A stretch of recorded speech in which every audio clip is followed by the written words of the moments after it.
আসসালামু আলাইকুম।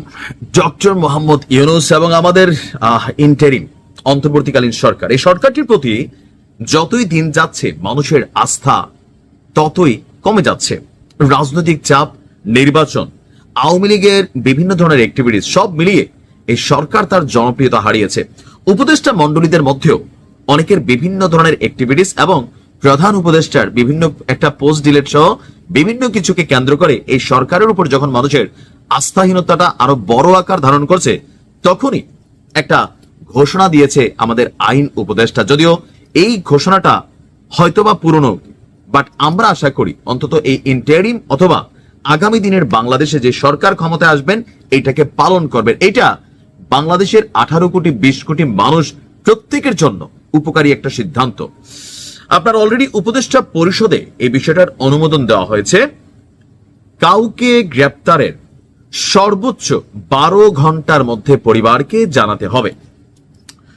সর্বশেষ আওয়ামী লীগ সরকারের সময় গুম একটা বড় আকার ধারণ করেছিল, আয়নাঘরের অস্তিত্ব আমরা দেখতে পেয়েছি।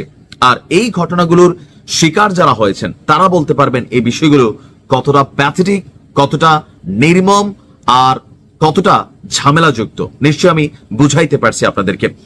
ফৌজদারি কার্যবিধির সংশোধন প্রস্তাব অনুমোদন করেছে উপদেষ্টা পরিষদ। সংশোধিত আইন কার্যকর হলে কাউকে গ্রেপ্তার করে থানায় নেওয়ার সর্বোচ্চ 12 ঘন্টার মধ্যে পরিবার বা বন্ধু বা আইনজীবীর সঙ্গে যোগাযোগ করে জানাতে হবে। এখন এই বিষয়টা কেন জরুরি? আমরা আওয়ামী লীগ সরকার আমলে দেখেছি বা এর আগেও অতীতে বিভিন্ন সরকারগুলোর সময় এত বেশি না হলেও আর কি বলা হয়েছে ছোটখাটো আকারে ছিল। কোনটা? মন চাইলেও সাদা বা সিভিল ড্রেসে রাস্তাঘাট থেকে মানুষ ধরে নিয়ে যাচ্ছে, এরপর 2 থেকে 4 দিন আর খবর নাই, 10 দিন খবর নাই, হঠাৎ করে খবর আসতেছে যখন মিডিয়ায় ভাইরাল হচ্ছে যে এই লোকটা গ্রেপ্তার হয়েছে, তাকে র্যাব, পুলিশ অথবা গোয়েন্দা সংস্থাগুলো তাকে আটক করেছে। এই সময়টা পরিবারটার সাথে কি ঘটে? পরিবার যখন জানতে পারে আমার ছেলেটা, সন্তানটা, ভাইটা, জামাইটা পুলিশের কাছে আছে, মানে নিরাপদে আছে, কিন্তু যতক্ষণ পর্যন্ত এই তথ্যটা না পাচ্ছে, পুলিশ গোপনে বিভিন্ন জায়গায় বা বিভিন্ন সংস্থাগুলো নিয়ে জিজ্ঞাসাবাদ করছে, ওই সময়টা একটা পরিবারের উপর একটা মিনি কেয়ামত চলে যায়। তো এই যে সিদ্ধান্তটা আমার কাছে মনে হয় খুবই যুগ উপযোগী এবং কল্যাণকর হয়েছে।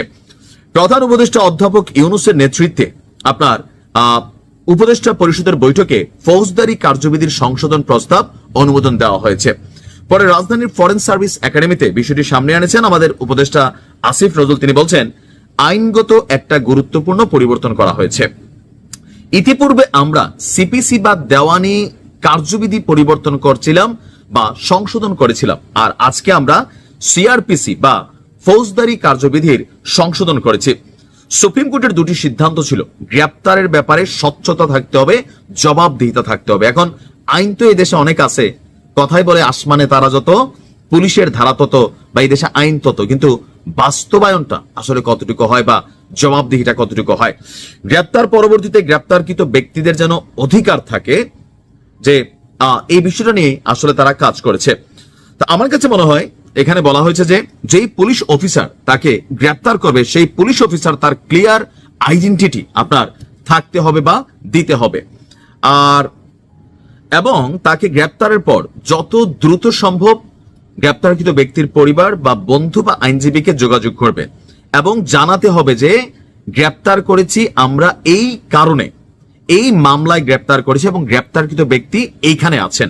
যত দ্রুত সম্ভব করতে হবে এবং কোনো অবস্থাতেই 12 ঘন্টার বেশি সময় সে পুলিশ অফিসার নিতে পারবেন না, এর মধ্যে তাকে জানাতেই হবে। ইভেন গ্রেপ্তারকৃত ব্যক্তির শরীরে যদি আঘাতের চিহ্ন থাকে বা গ্রেপ্তারকৃত ব্যক্তি যদি বলেন আমি অসুস্থ বোধ করছি, অবশ্যই সঙ্গে সঙ্গে তাকে ডাক্তারের কাছে নিয়ে প্রাথমিক চিকিৎসা দিতে হবে এবং একটা মেমোরেন্ডাম রাখতে হবে, বিস্তারিত তথ্য থাকতে হবে। কাকে গ্রেপ্তার করা হয়েছে, কেন গ্রেপ্তার করা হয়েছে, কি অভিযোগে, কোন আইনে তার পরিবারের কারোর সঙ্গে যোগাযোগ করা হয়েছে, কে গ্রেপ্তার করেছে, ডিটেইল একটা থাকতে হবে। এই মুহূর্তে এটা খুবই জরুরি, আগামী দিনেও জরুরি।